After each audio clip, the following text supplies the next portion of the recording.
few days ago, we saw in news where the Nigerian army said that they have submitted the extradition requirements to the government of Finland, so that they are waiting for their response for Finland to respond to them, for them to extradite Simon Ekpa to Nigeria. So in this video, I wanted to pay attention to the very end, as we're going to be exposing some certain things, the truth and the lies in it, without any attachment. General, what about Simon Ekpa?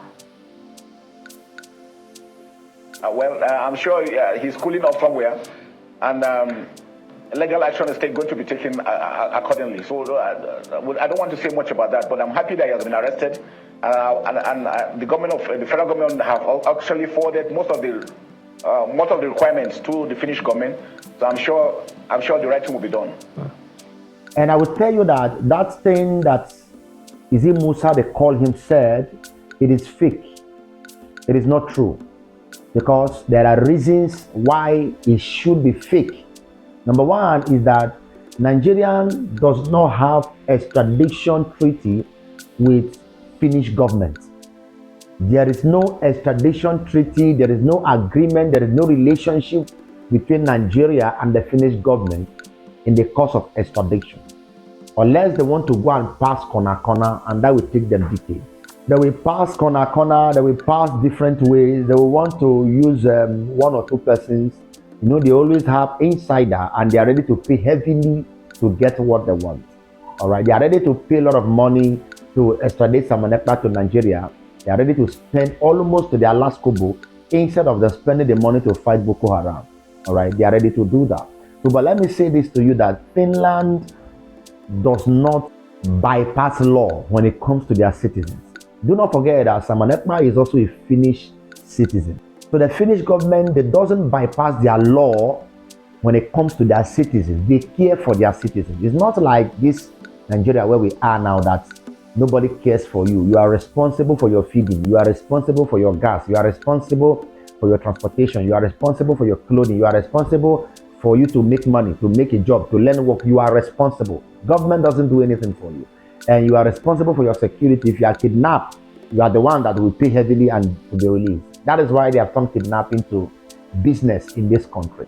All right, so the Finnish government always protect their citizens. Remember the first time I said they don't have any extradition treaty. There is no agreement of that if we have someone that was suspected to have committed crime in your country, that when we require you will send them to us. No, that is what we mean by extradition treaty. There is no agreement signed. It doesn't exist, and they cannot do it now. And now listen, even as we speak now, there is a case in International Criminal Court submitted by Simon Ekpa alongside with the Finnish government because of this whole case. All right, many people doesn't know that it is a trap.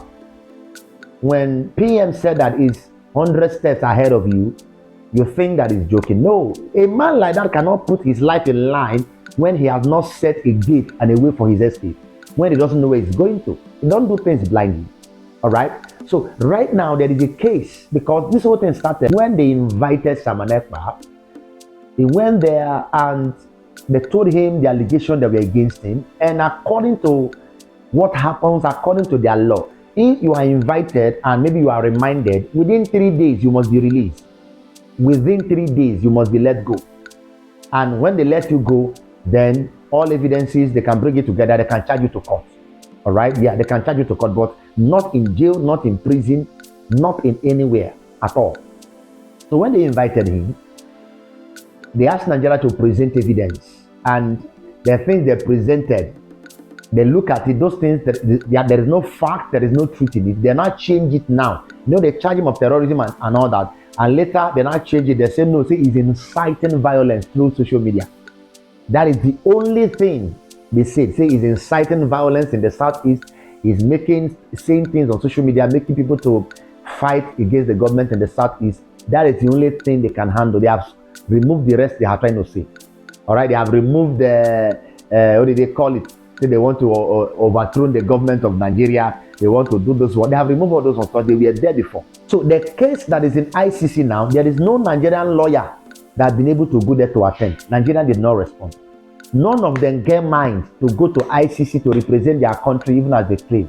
They only have right, they only have power here in Nigeria. In this thing they call country. In this thing they call country. That's the only way they can operate. Okay, they should send somebody to go and answer to their case in ICC. They don't want to send anybody. Nobody wants to go. Nobody, not even the highest of them all want to go to the ICC. So there is a case waiting for Nigerian government in International Criminal Court. That is number one. And this case involves Simon Ekpa and it involves the Finnish government because they are the one that expose themselves and they carry them to that place. You must understand that. And when these things are on, there is no extradition letter, extradition requirement submission that will be granted. Their case is in ICC. I know Nigeria is very powerful.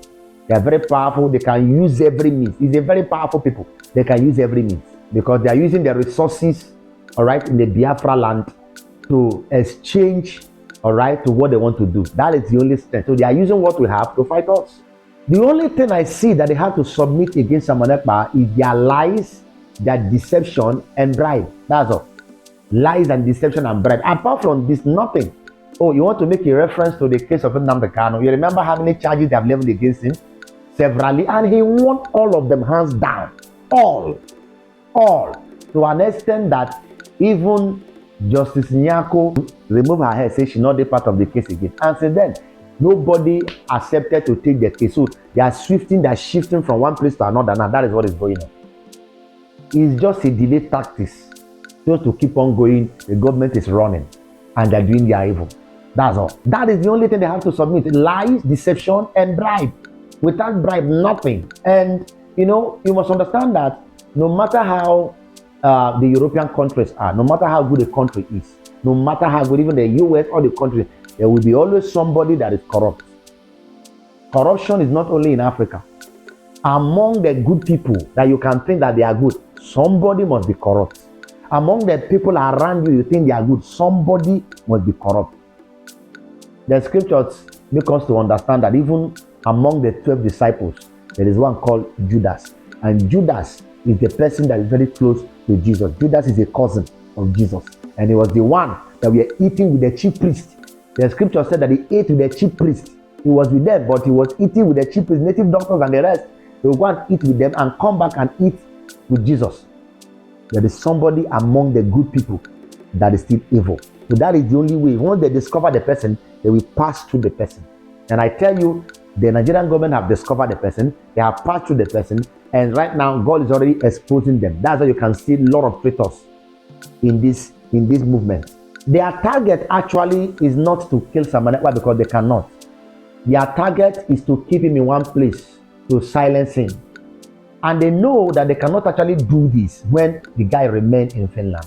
So if they bring him back to Nigeria, that's where they can have power over him, that he cannot communicate to anybody, just like what they are doing to Nnamdi Kanu. They can do whatever they want. They can decide to keep him in the next 10 years and at their adjoining court. Their fear now is that they may not bring him. So they are doing everything possible to make sure they bring him. Because if they did not bring him to Nigeria, that means they have failed, because very soon he will come out. That's the only thing they are trying to achieve. They just want to make him to be silent so that he can communicate to the people. But the truth is this: Biafran agitation is not a one-man business. It's an ideology of a generation. It's an ideology of a people from generation to generation, and it can't be stopped. Anyway, there is a good news. According to the Deputy Prime Minister, Dr. Ngozi Orebweze, right now, PM has access to his family. The only thing there is that they restricted him from access to people. They restricted him access to gadgets and social media. That's all. And I will tell you confidently that he's in his house. You see all those news flying up and down. He's in the most dangerous cell. He's not there. There is no crime. Nobody put you in a cell without being convicted. They thought that this is a Nigerian system. No. I'm going to do a video on that. All right. So pay attention. This is not a Nigerian system. Nobody, you can't be convicted or put in the cell or prison or jail without being convicted. You have to go to court. You have to prove it right or prove it wrong before you can be convicted. It is step by step. And once you have not been convicted, then you'll be coming to court when it is adjourned, and that means you'll be in your house.